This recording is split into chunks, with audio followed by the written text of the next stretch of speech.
سحری ضرور کھائیں، چاہے آپ تھوڑا سا ہی کھا لیں۔ حضور علیہ السلام نے فرمایا تم سحری ضرور کیا کرو، اللہ تعالیٰ نے سحری میں برکت رکھی ہوئی ہے۔ اور یہ بھی فرمایا کہ اگرچہ تم ایک گھونٹ پانی ہی پی لو مگر سحری ضرور کرو۔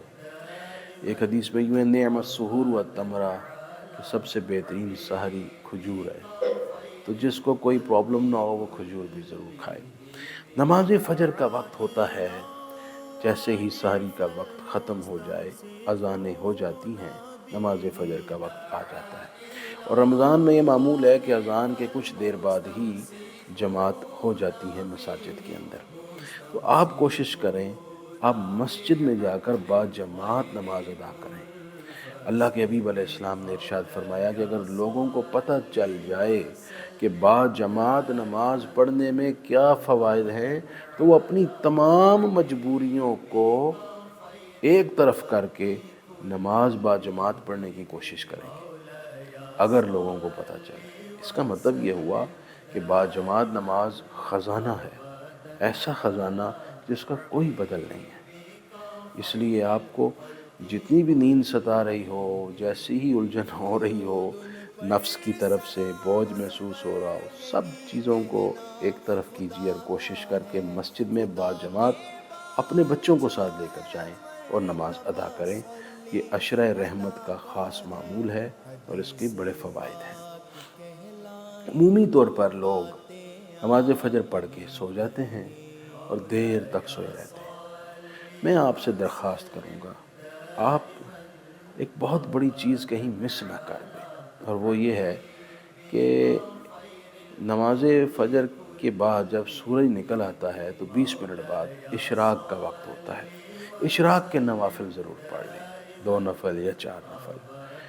حدیث شریف میں ہے جس نے اشراق کے 2 نفل پڑھے اللہ کریم اسے عمرہ ادا کرنے کا اجر اور ثواب عطا کرتا ہے، اور جس نے چاشت کی نماز پڑھ لی فرمایا کہ اللہ رب العزت اس کے رزق میں برکات دے گا۔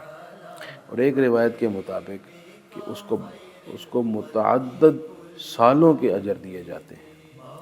اور اسی طرح آپ بعد نماز مغرب اوابین کے نوافل ضرور پڑھیں، جس کی بشارت دی گئی ہے کہ 12 سال کی عبادت کا ثواب دیا جاتا ہے۔ اور رمضان میں آپ کو پتہ ہے نفل کا ثواب فرض کے برابر ہے۔ آپ سوچئے کہ یہ آپ کے نوافل فرض کی حیثیت سے اللہ کی دربار میں لکھے جائیں گے، اور کیسا عظیم الشان اجر ہوگا۔ افطار کرانے کی بھی بڑی فضیلت ہے۔ اللہ کے حبیب علیہ السلام نے فرمایا جس نے روزے دار کو روزہ افطار کروایا اللہ اس کے سارے گناہ معاف کر کے اور جہنم سے آزاد کر دے گا۔ صحابہ نے عرض کی یا رسول اللہ ایک غریب میں کیپیسٹی کہاں؟ تو اللہ کے حبیب نے فرمایا جس نے روزے دار کو ایک گھونٹ پانی بھی پلا دیا تب بھی اللہ اسے یہ اجر اور ثواب عطا کرے گا۔ افطار کو اپنی سعادت سمجھیں کہ لوگوں کو کروائیں جتنی آپ کی حیثیت ہے اس کے مطابق۔ اور اس کے ساتھ رمضان شریف میں آپ کوشش کریں اپنے ارد گرد کے غربا مساکین کی اعانت کریں۔ اللہ کے محبوب علیہ السلام نے فرمایا کہ وَهُوَ شَهْرُ الْمُوَاسَاةِ، یہ غمخواری کا، مدد کا، اعانت کا مہینہ ہے۔ اب اپنے بہن بھائیوں سے لے کر رشتہ داروں اور عام لوگوں تک جہاں جہاں آپ محسوس کریں وہاں مستحقین اور غربا کی مدد کیجیے۔ رمضان کو ان اعمال سے کنیکٹ رکھیں، آپ پھر رمضان کے فوائد خود محسوس کریں گے۔